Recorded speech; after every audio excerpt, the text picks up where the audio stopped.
Olá, tudo bem com vocês? Hoje, dia 65 da nossa leitura do Novo Testamento, nós vamos ler o capítulo 23 do livro de Lucas. Vamos à leitura? Lucas 23. Jesus perante Pilatos e perante Herodes. E levantando-se toda a multidão deles, o levaram a Pilatos e começaram a acusá-lo, dizendo: Havemos achado este pervertendo a nossa nação, proibindo dar tributo a César e dizendo que ele mesmo é Cristo, o Rei. E Pilatos perguntou-lhe, dizendo: Tu és o rei dos judeus? E ele respondendo disse-lhe: Tu o dizes. E disse Pilatos aos principais dos sacerdotes e à multidão: Não acho culpa alguma neste homem. Mas eles insistiam cada vez mais, dizendo: Alvoroça o povo, ensinando por toda a Judéia, começando desde a Galiléia até aqui. Então Pilatos, ouvindo falar da Galiléia, perguntou se aquele homem era galileu. E sabendo que era da jurisdição de Herodes, remeteu-o a Herodes, que também naqueles dias estava em Jerusalém. E Herodes, quando viu a Jesus, alegrou-se muito, porque havia muito que desejava vê-lo, por ter ouvido dele muitas coisas, e esperava que ele veria fazer algum sinal. E interrogava-o com muitas palavras, mas ele nada respondia. E estavam os principais dos sacerdotes e os escribas, acusando-o com grande veemência. E Herodes, com os seus soldados, desprezou-o, e, escarnecendo dele, vestiu-o de uma roupa resplandecente e tornou a enviá-lo a Pilatos. E no mesmo dia, Pilatos e Herodes entre si se fizeram amigos, pois dantes andavam em inimizade um com o outro. E convocando Pilatos os principais dos sacerdotes e os magistrados e o povo, disse-lhes: Haveis-me apresentado este homem como pervertedor do povo, e eis que, examinando-o na vossa presença, nenhuma culpa das de que o acusais acho neste homem, nem mesmo Herodes, porque a ele vos remeti, e eis que não tem feito coisa alguma digna de morte. Castigá-lo-ei, pois, e soltá-lo-ei. E era-lhe necessário soltar-lhes um detento por ocasião da festa. Mas toda a multidão clamou a uma, dizendo: Fora daqui com este, e solta-nos Barrabás. Barrabás fora lançado na prisão por causa de uma sedição feita na cidade e de um homicídio.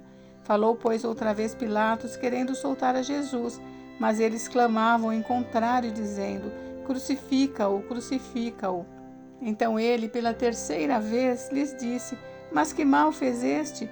Não acho nele culpa alguma de morte. Castigá-lo-ei, pois, e soltá-lo-ei. Mas estes instavam com grandes gritos, pedindo que fosse crucificado, e os seus gritos e os dos principais sacerdotes redobravam. Então Pilatos julgou que devia fazer o que eles pediam, e soltou-lhes o que fora lançado na prisão por uma sedição e homicídio, que era o que pediam, mas entregou Jesus à vontade deles. Jesus a caminho do Gólgota. E quando o iam levando, tomaram um certo Simão, sirineu, que vinha do campo, e puseram-lhe a cruz às costas, para que a levasse após Jesus. E seguia-o grande multidão de povo e de mulheres, as quais batiam nos peitos e o lamentavam. Porém Jesus, voltando-se para elas, disse: Filhas de Jerusalém, não choreis por mim, chorais antes por vós mesmas e por vossos filhos. Porque eis que hão de vir dias em que dirão: Bem-aventuradas as estéreis e os ventres que não geraram, e os peitos que não amamentaram. Então começarão a dizer aos montes: Cai sobre nós, e aos outeiros: Cobri-nos. Porque se ao madeiro verde fazem isso, que se fará ao seco? E também conduziram outros dois, que eram malfeitores, para com eles serem mortos. A crucificação. E quando chegaram ao lugar chamado a Caveira, ali o crucificaram e aos malfeitores, um à direita e outro à esquerda. E dizia Jesus: Pai, perdoa-lhes, porque não sabem o que fazem. E repartindo as suas vestes, lançaram sortes. E o povo estava olhando.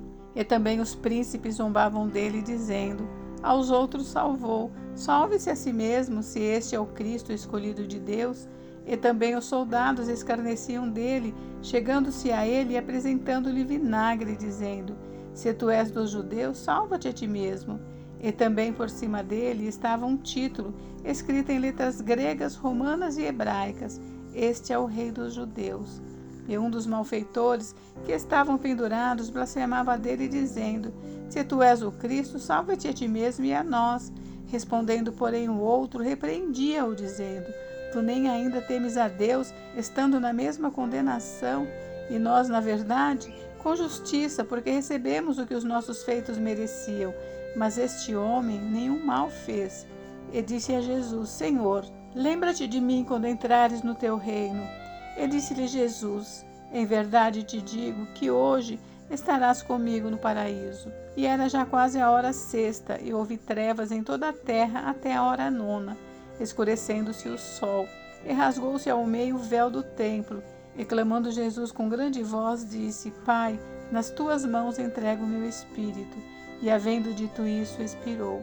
E o centurião, vendo o que tinha acontecido, deu glória a Deus, dizendo: Na verdade, este homem era justo. E toda a multidão que se ajuntara a este espetáculo, vendo o que havia acontecido, voltava batendo nos peitos. A sepultura de Jesus. E todos os seus conhecidos e as mulheres que juntamente o haviam seguido desde a Galiléia estavam de longe vendo essas coisas.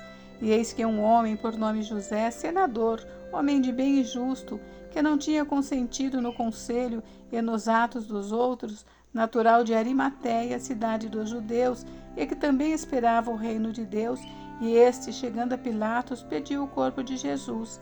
E, havendo-o tirado, envolveu-o num lençol e pô-lo no sepulcro escavado numa penha, onde ninguém havia sido posto. E era o dia da preparação, e amanhecia o sábado. E as mulheres que tinham vindo com ele da Galiléia seguiram também, e viram o sepulcro e como foi posto o seu corpo. E voltando elas, prepararam especiarias e ungüentos, e no sábado repousaram conforme o mandamento. Gente, encerramos por hoje, mas amanhã tem mais. Fiquem com Deus, Deus abençoe vocês. Até amanhã.